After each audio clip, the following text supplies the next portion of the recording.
Or Lamar back with another Grand Arena video, this time another one back to back. We're in the Chromium group again, so my opponent should be pretty good.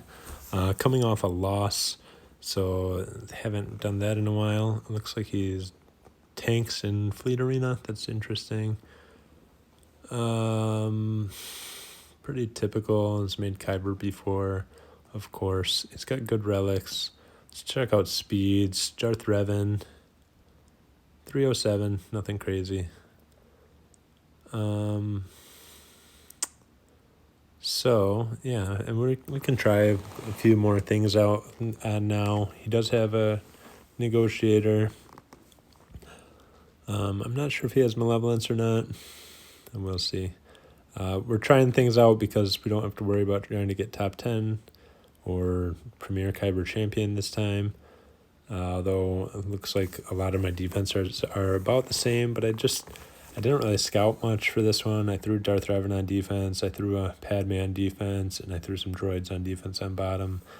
It's not typical for me to have a full wall of relic characters like that, but then we'll throw some junk in the back because most people, if they don't outspeed my Darth Revan with their own, don't know how to get through it. That's not to say that he can't, but it's a lot harder for people to do than they think. So take a look. He's got CLS, Crew, Talzin, and Dooku with Asajj and Zombie. His Night Sisters look like they're a very similar spot to mine. He's got Grievous, of course. Everybody seems to do that. And it makes for this annoying matchup, which is just boring because it's the same thing over and over again, guaranteed to get 52 to 53 or 52 to 54 banners against this. He does have Magna Guards. That makes it a little bit different than most. Most people have been putting B2 with this team. But that allows us to focus Grievous as soon as he comes out of stealth from Magna Guard's starting stealth. And we can AoE to reduce the stacks on B1 as much as we want. Let's AoE again. Just take out Grievous, and then we can start attacking out of turn to try to recover banners. Let's focus B1. AoE, call Revan, pass turn meter. That might do it. And 52. He stole banners at the end. Stupid Magna Guard. This looks familiar too. I lost last time to a Karth Old Republic team. So I'm doing what I should have done last time. Even though that was a stronger Old Republic team than this, I should have taken my Bastila and Ezra in there because I've got two different ways to dispel and more damage output so that I can get through the mission a little bit faster. Not sure how well it would have worked, but I think it probably would have. We'll call Bastila there. We'll dispel so that he doesn't retribute me. I don't know if that's a verb or not, but it is now, so you can correct me if you want. And we'll take out mission. And let's hope we have full protection. I'm not really sure. 54. We lost some protection on Ezra. And another one. My opponent last time did a Poggle team up front, just like this. So weird that they were doing the same things. I think he had Sunfac instead of B2. This is interesting because we're forced to go after B2, and Droideka proposes a higher damage threat to us. As long as we can keep our taunt up, as I say that, we're hit with buff immunity, and they take out Brood Alpha with a big shot from Droideka. So just continue. The struggles are real. Not doing so hot this 3v3. It just gets worse and worse. At least we're able to take out B2. We can do the big hit here. I'm not sure if that's going to do enough. Not quite, but ooh, there goes our Brute. And let's see if we can get rid of Poggle. Perfect, we got rid of Poggle, but Droideka kills us. Yet again, Relic Droideka this time, so it's a little bit different too. A little more scary. So we'll just bring in some first order characters here. We can keep them under control with a double 2-turn stun, and then some turn meter reduction and turn meter gains from this team. If he gets one hit off, though, we might be in some trouble. So hopefully he goes into perfect. He goes into damage immunity. We can dispel that easily and stun again. Let's get some tenacity down, get some turn meter. Keep our taunt up, remove some turn meter, a stun, hit him again, and 34. A lot more losses in 3v3 than there are in 5v5 in general. He's got a Revan team in back, a Geo team. This team's gear 12, and even though I've lost and proven the concept that you can lose with this Vader solo, I just decided to rush into things. I've already got a loss this season. Who cares? We'll just rush through a bunch of things and play and have fun. If we lose, we lose. That's what it is. I did notice that it's a little bit different coming to Chromium. I like going into Chromium early in Division 2, just because in Division 3 I never cared about it at all. But in Division 2, I'm already down 450,000 GP below the cutoff to go to Division 1. So when I'm up against the best players in Division 2, it makes a little bit of a difference. We killed that Jedi Knight Revan team with Gas and Ahsoka.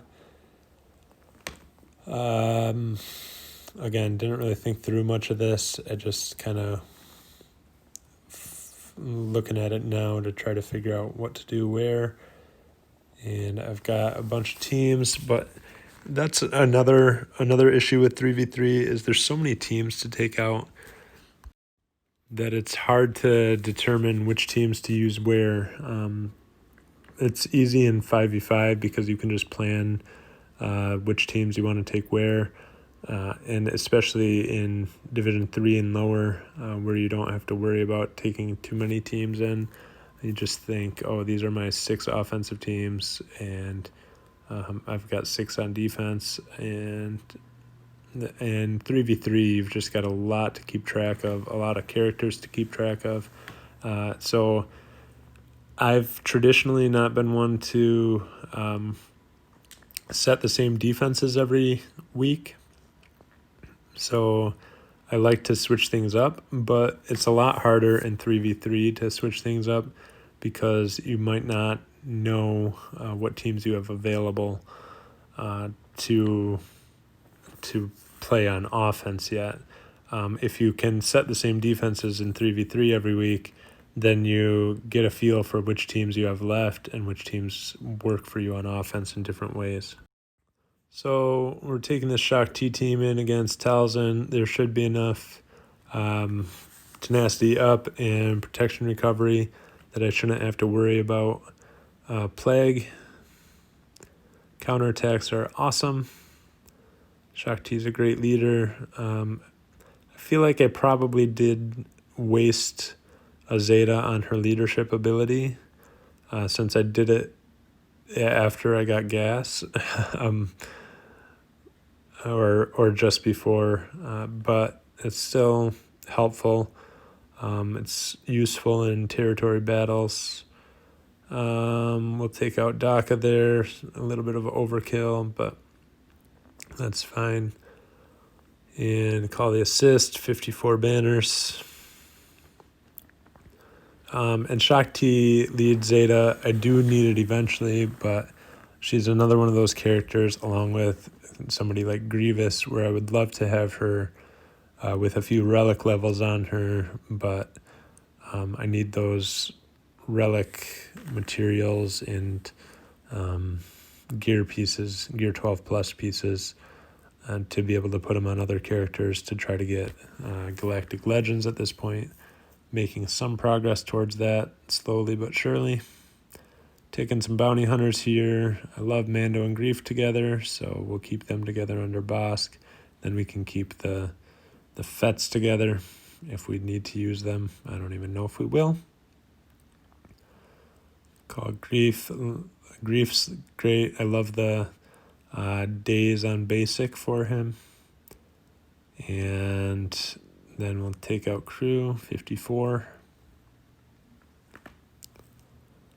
Obviously, the Bounty Hunter team is better 5v5, but we'll take it 3v3. Bosk and a Newt Sunfac Watt team. I do like this team. I've thought about using it myself because it uses one of your leftover Geos, which a lot of people have geared. We'll take out this Bounty Hunter team first.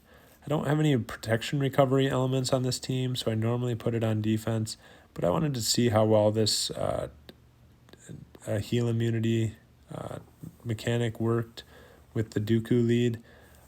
So far, I'm not impressed. I know in theory it seems okay, but the heal immunity wears off so quickly. You can see Bosk has it now, and he'll have it, I think, for one more turn, so he's not going to lose his he's got, and it's gone now already. So before I can even explain it, I'm not very well spoken at times, so he dispelled it already, or it expired already, I should say, since he can't dispel with the plague. So control him. Probably should have just taken him out, but the plague takes him out. Got some COVID there on the Bosk. CLS. Don't want to underestimate it. It's an annoying team to face on defense because they're going to get the first shot off unless I use my own CLS, which I might. I should have plenty to take out this Newt team. We'll see. What do we want to use, though? Again, my teams are all mangled, so we'll just bring in some bounty hunters, see how this works. I don't know. This might be a mistake. I've got much stronger characters left, but not much synergy for some of those characters, so we'll try to take out Watt here. Ooh, that didn't do nearly as much as I wanted it to. Take him out again. Nope, still nothing. And they get both techs out. We'll take out Watt now. Not that it matters anymore. Cleanse Extortion. I want to keep Sunfac stunned, but with that taunt tech, it's going to be very difficult since he cleanses at the beginning of each of his turns. So we're going to try to take out Newt, and I want to get some debuffs up on him and just take him out with Boba so that he doesn't revive. These counterattacks are going to be super annoying, and they already are annoying. They took out my Boba. You bastards. And then we don't have a way to recover protection, so lots of counters. And luckily we got one stun there. Big hit. Perfect. A perfect 49 banners. You'll love to see it. And then that leaves us CLS to take on their CLS. For some reason I was stupid and targeted Han to start. And obviously you're always supposed to target Chewie there. I don't know what I was doing. Thought I'll just overpower this team and took out Han first. Then we take out Chewie. The only reason it matters is for banners, but still just annoying to do that. 51 banners. Could have been 54 fairly easily, I think. Then we've got Rebels. Time for my redemption against Rebels. Bring in Tarkin. TIE Advanced, and then Imperial TIE Fighter.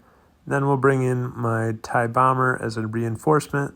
This is exactly what I should have done in my last matchup to ensure that my TIE Bomber survives long enough to get some burning on the field. So we stunned their Falcon, tried to get ability block, got it on 2 of them. They're going to take out my TIE Silencer pretty quick, but we'll try to stun. Didn't happen. We'll try to stun again. Takes them out. Let's get some target lock. Bring in the TIE Bomber. Burning up. Almost takes them down, and then that finishes them off. So 64, that's how it should have gone last time. Unfortunately, it didn't go that way. Not that it mattered too much. I would have just gotten the full clear, but I still would have gotten the loss, even if I had done it right. Then that leaves Malevolence against his TIE Bomber fleet. He has also got Hyena Bomber in there, which is interesting. I think that's Hyena at least. So basic Malevolence, cleanse some debuffs, got rid of TIE Bomber. We're going to try to get rid of TIE Advanced as soon as possible to get target lock off my characters. We brought in Spy to take out TIE Advanced, and then we're just getting counterattacked by their slave, and we failed our stun with Sunfac, which is not supposed to fail, but he missed, I guess. So we'll come back when my opponent attacks. Came back, a few hours left. My opponent did attack. He struggled against my Newt team a little bit. He never tried my rebels. He one-shot my negotiator. That's interesting. Did he just not have a plan for 2 fleets in the back? I don't know. I don't even know. And then he failed twice against my Darth Revan. Just Malik left standing and one-shot my other 2 teams. Back on the win train. Choo, choo, choo, choo.